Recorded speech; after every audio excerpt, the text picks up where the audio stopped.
কর্ম সিদ্ধান্ত অনুযায়ী স্বার্থ চিন্তা থেকে অনুপ্রাণিত হয়ে কর্ম করলে সমস্ত ধরনের বিকৃতি আসে।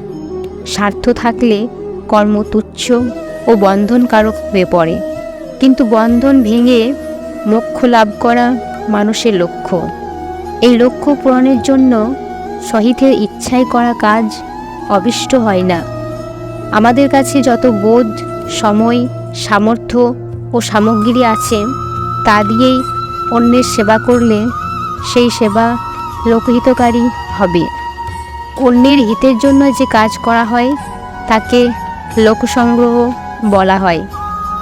গীতায় স্পষ্ট বলা হয়েছে যে আসক্তি মুক্ত থেকে লোকসংগ্রহকে মাথায় রেখে কাজ করলে ব্যক্তির সংসিদ্ধি হয়।